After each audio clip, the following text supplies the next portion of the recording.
Okay, so we're live again and we're on to video number 130.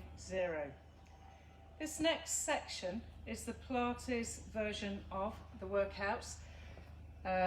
So just so you know, every day you will actually get 2 copies, as it were. Hopefully you can tune in. Let me know if you're in the room and can see me. All right, so this is video 130, and hopefully we are doing what we should be doing. Can someone give me a thumbs up, because it's a bit strange? Great, Maria and Margaret are watching, that's fab, that's all I need to know. This next section, obviously I've still got my trainers on because I can't afford to get too cold, and it really is cold in here. This next section you will need a head cushion and you will need your weights if indeed you're using them. You will start lying on your back. So you're lying down, and once you've laid down, obviously most people in this 9:30 early recording moment are doing both back to back, which is lovely. So we should be lovely and warm.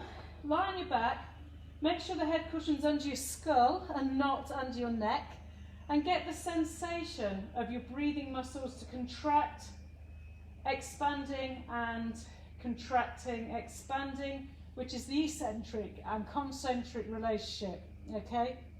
So eccentric, concentric version, you're lying on your back, you feel heavy. I'm going to start us using the 100 position as our warming up moment. For warming up the trunk stability, take yourself to that gentle imprint. If you can use your pelvic floor, and then the rib cage finding a drawing down to the navel. I'm putting my hands on my weighted balls, so I've got a connection with the ground. Bring one leg up, bring the knee towards your chest. Breathe again. Bring your second leg up, knee to the chest. Initially, I'm quite happy for your thigh bones to be in towards your chest. That's for you to have the time to find your actual imprint of your lower back without there being too much stress. And then you can gradually allow the tabletop position to form. Keeping the hands on the weighted balls, keeping your thighs tight together in a position where you can feel comfortably safe. Breathing out, you'll press against the balls and roll up through the head, neck and shoulders. And breathing in, you'll take yourself back down again. Exhaling, you slow motion up, inhaling, the time to sense the spine, lengthening back down. The breath out, the spine flexes from the back of the shoulder, the neck, chin, nod, and breath in, back down without your back moving away from the floor. Staying heavy at the back of the sacrum, inhaling and down. If you just joined us, we're simply doing a very safe execution of the 100 position. That means you're in a gentle imprint. I'm using the weighted balls to sense pushing forwards through the armpit, rib cage, and lengthen the spine down. Next time I'm up there, I'm going to stay and lift the weighted balls, having them facing each other. I'm going to float them to the side of my knee joints, okay? Then breathing in, I'm going to roll back down again. Breathing out, I'm going to come back up. Your weighted balls assist you in the ability to roll up. Now, if it goes into your neck, the minute you hold weighted balls, put them back down again, or if it's too intense, hold the back of your thighs. It matters that you understand what your body should be doing. Never just do what seems like the best option, as in the hardest. Always do what your body's happy to do. Doesn't mean you don't want to feel tired in certain muscle groups, but it does mean that you never want to feel as though your neck is it or your lower back is it. It has to be rib cage oblique. All right, if you want more arm actions, the arms are now here.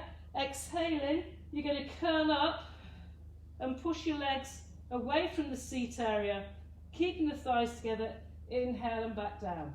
Breathing out, as your arms pull forwards, you roll and then you lengthen the legs. Don't lengthen the legs before you start the rolling spine. Breathing out, and then lengthen the legs, navel, nose pointing, inhaling and back down. Breath out, Collarbones wide open. Inhaling, thighs tight together. This is your last one. And inhaling back down. Take your feet to the floor. Check that your kneecaps are level and take your weights back onto the ground. So my palm of hand is pressing down. My pelvic position is definitely trying to find a true neutral. Because you're warm, we're going to take a moment to do pelvic tilting at the same time as gently pushing down against the ground. If you're not holding weights, press your hands against the ground. Feel your shoulder blades, draw down the back. So here we go. On the breath out, I know that I'm grounded through my heels. As my ribs come down, I'll ask my pelvic floor to draw up and create this imprint in the lumbar spine area. As I push down, my hands, arms against the weights. Inhale and stay where you are. That's the ribcage connection. You've imprinted. And on the next breath out, release the push of the hand on the weights and let the pelvis roll back to neutral. Breathing out, pelvic floor navel to spine, press through the hands and pelvic tilt. Breathe in and stay, knowing that you've used your pelvic floor, not a bum squeeze. Please check out. And on the next breath out, back. We're going to do one more like this. The cueing goes, draw up, pelvic floor, internal oblique, rib cage placement. You've imprinted your whole waist area behind you. And then on the next breath out, you release there. We're staying in your neutral. If I've always instructed you to go to imprint, don't change that just because you're watching a video. Stay in the position I've encouraged you to be in. Whichever way, the next part of this exercise is to take the weights up into the air again, but keep your shoulder blades backwards against you. Exhaling, I'm in neutral. I'm going to pick up my right leg to tabletop. Breathe. On the next breath out, pull your arms down, slow motion, switch the legs. Inhaling, exhale, slow motion, switch the legs. Inhale, pull your arms down and switch, hold your arms down and switch, and then exhale.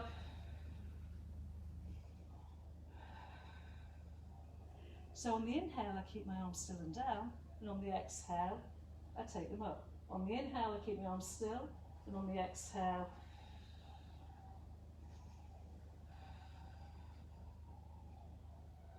okay, make sense of that. It should stay true abdominal area. As long as you've got rhythm, don't worry if it's not quite as I'm cueing. The next time you end up with your right leg down and your left leg in tabletop, lay the spine down. I'm going to keep my right leg down in floor ground the heel and my right arm down. My left arm is reaching up, my shoulders are away from my neck, my weighted balls facing inwards. Breathing out, I'm not going to curl up, I'm going to press against the ball and then let the left arm and the both legs alternate. Exhaling and inhaling. Both parts of the breath are moving parts.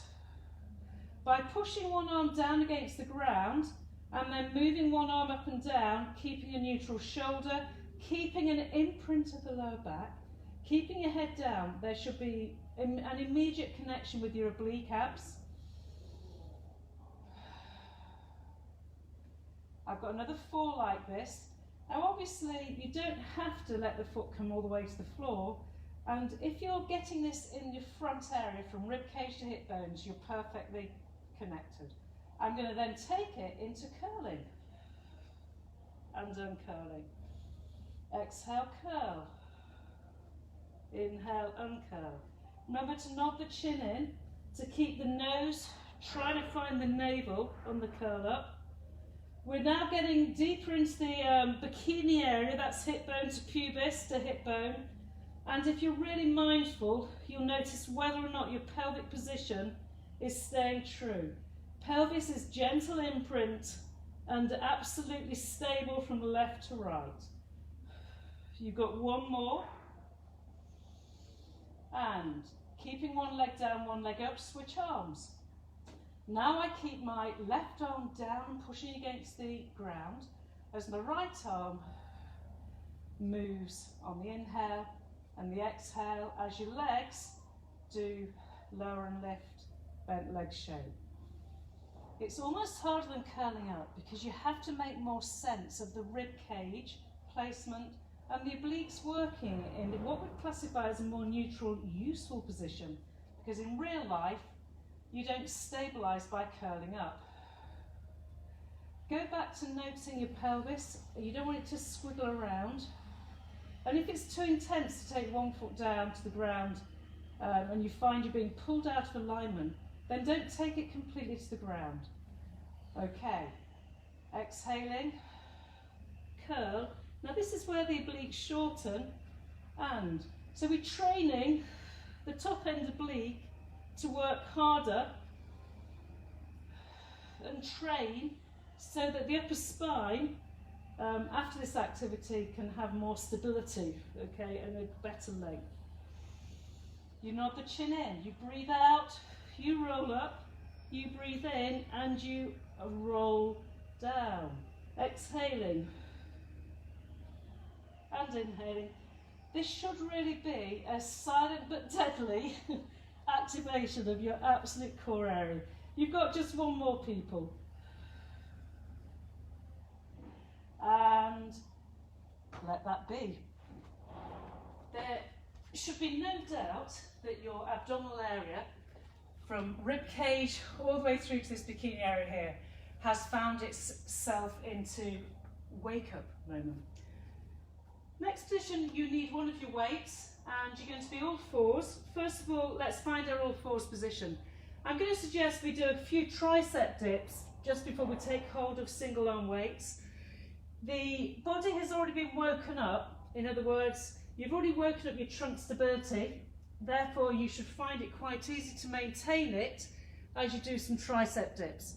Remember, only do narrow arms, narrow being either side of a normal width mat. If nothing happens to the front of the shoulder on your rotator cuffs, and if indeed it's too intense, take your arms wide and send your elbows wide. That way you deliberately put by position space into the front of the shoulder, and any aggravated rotator cuff muscles are immediately, hopefully, silenced, and your latissimus fibres that help your upper back stay open and position your upper arm within its joint, they get a rehab, realignment, restabilising exposure. Okay, now we've done that, we've woken everything up, we want one ball. I need one cough. This whole movement pattern now is going to be based on what we call tabletop and kneeling position. You've got your elbow pulling back and the weight definitely against your thigh. Exhaling, push your opposite leg out, and inhaling, pull it back in. So I've got my left arm by the side of my hip as I mobilise and stabilise the pelvis.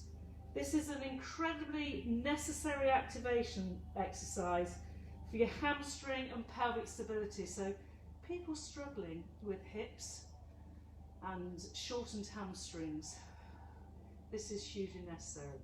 What I'm going to encourage you to do now is push your arm back and pull it back under your bicep. Push your arm and your leg back.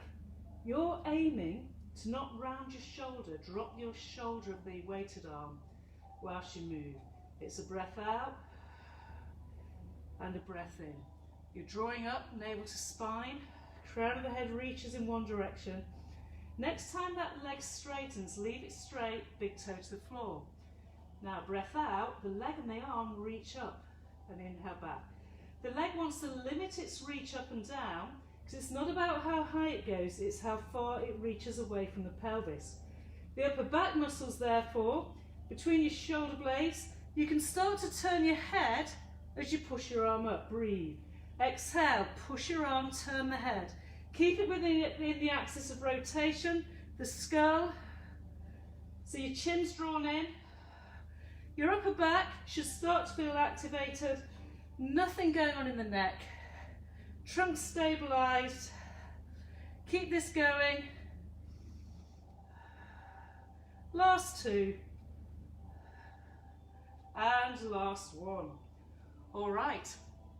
Switching sides then. You're in all fours. Check everything's remained level. And take that weighted ball back. Your elbows pulling to the ceiling, the weight's pulling to the side of the hip, thigh, or side of the hip really, and you haven't rounded your shoulder. Breathe out.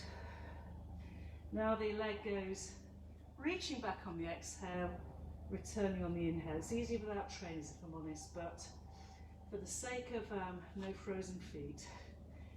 So you breath out, your stability, shoulders draw away from the neck, the crown of the head reaches so the neck is long, your nose, chin pointing down, and then the upper body stabilising. We're going to add then the arm reaching and returning to almost a bicep curl. Extend, try talking and doing this, and bend. This really is stability work because it's interesting. Obviously when I talk I can't cue my breath properly and I feel so wobbly.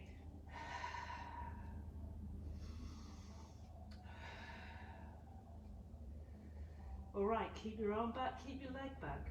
This is where on the inhale you lower the arm fractionally and exhale. It's like doing single arm dart. The leg doesn't lift very high. Your abdominals really tighten as the leg and the arm reach back. Now let the head turn. It's as though the shoulder blade, we've done this in the studio, the scapula slides across the back of the rib cage as your head turns fractionally, the shoulder blade slides, your arm reaches backwards of the hip, your obliques are working really hard. This is your last one. And let that go. Reach your arm forwards, take your bottom back, and lose anything untoward that may have happened in your lower back, your hip, that shouldn't be there. You're doing what we call a shell stretch, child pose. It's basically a lower back stretch. And if you complement this with breathing deeply in and out, you'll soon lose any unnecessary tension.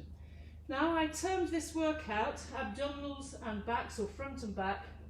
Your next position therefore, you're going to lie your front.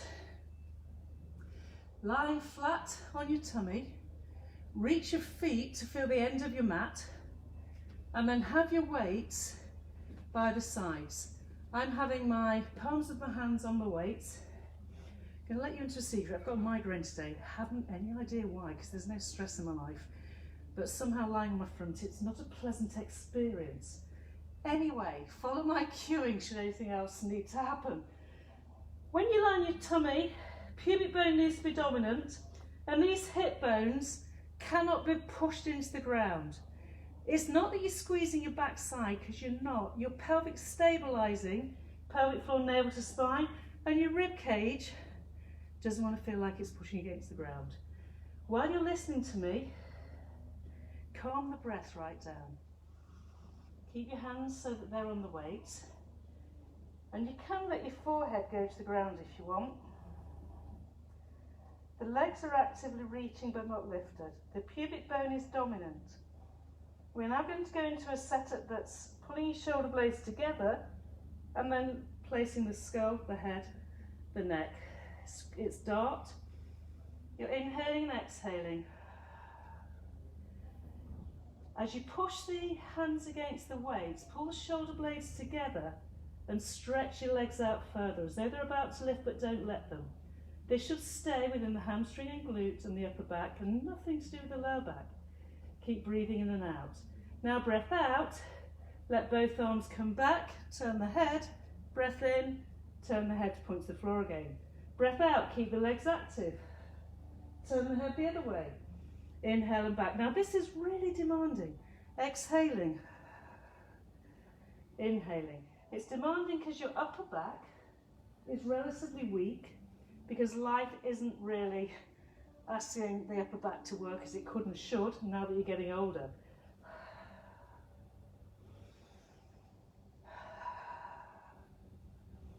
Keep going.